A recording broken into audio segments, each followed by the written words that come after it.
সম্পাত 10 এটার নাম হইব অন্তর্বৃত্ত। শুধু এই নামটা দেখে বুঝে ফেলতে পারবা যে এটা হলো এই চিত্রটা অন্তর্বৃত্ত বলা থাকবে, ঠিক আছে। ত্রিভুজ যেটা এইখানে কোনো নির্দিষ্ট মান দেওয়া নাই, কিন্তু পরীক্ষার সময় হয়তো 3টা বাহু 3 রকম বলা থাকতে পারে, 3, 4, 5 সেন্টিমিটার দেওয়া আছে, এরকম একটা নির্দিষ্ট করে মান দিয়ে দিব, যেটা দিয়ে তোমাদের ত্রিভুজটা আঁকতে হইব, ঠিক আছে। এখন আপাতত যেহেতু মান বলা নেই, আমি আমার মন মতো করে নির্দিষ্ট মান না ধরেই আমি ত্রিভুজটা আঁকাইতেছি। প্রথমে যে কোনো একটা ত্রিভুজ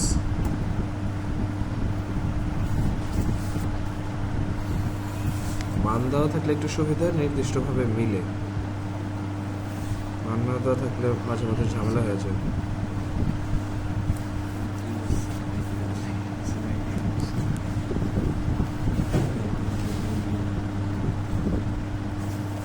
নিলাম ত্রিভুজটা। এই ত্রিভুজটা আঁকানোর পরে আমাদের কাজ হলো এই যে 2টা কোণা আছে, এই 2টা কোণারে অর্ধেক করা। এই যে একটা, এই যে একটা, 2টা কোণ, তাই না? এবার এই 2টারে অর্ধেক করবো আমরা। এইখান থেকে নিজের মন মতো ব্যাসার্ধ নিয়ে এদিকে একটা চাপ, এইটা খুব কেয়ারফুলি আঁকাইবা। ঠিক জায়গা মতো যদি না পড়ে দেখবা যে এটা মিলে না, আমারটাও না মিলতে পারে।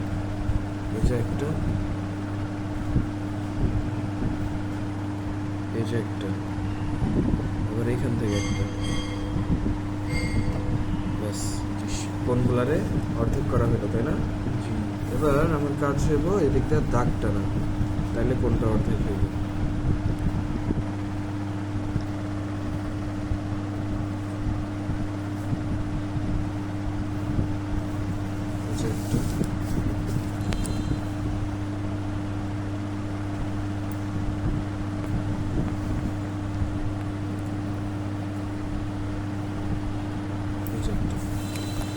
হলো 2টা, তাই না?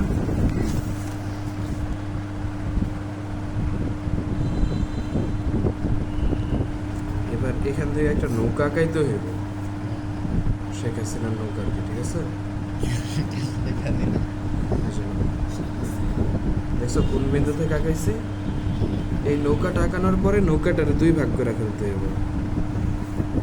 একটু বড় করে মাপ নাও নিজের মন মতো নিয়া, এই যে একটা চাপ, আবার এই বিন্দু থেকে আবার চাপ, এই যে এইখান থেকে আরেকটা চাপ, হলো 2টা চাপ। এবার এই যে এই বিন্দু থেকে এই বিন্দুর বরাবর করে বসাইবা।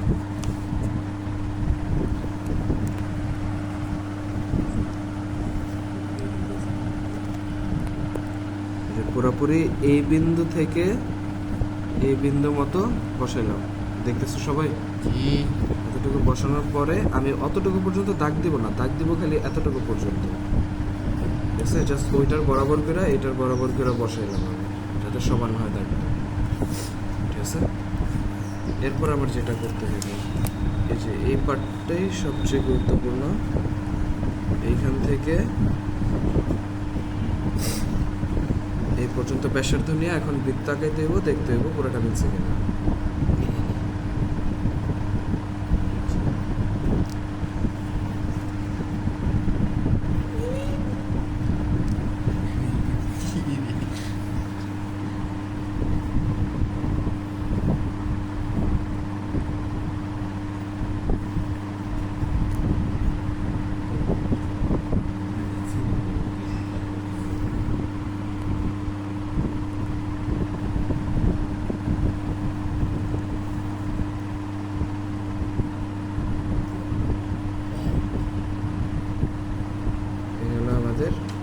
প্রদত্ত ত্রিভুজের অন্তর্বৃত্ত।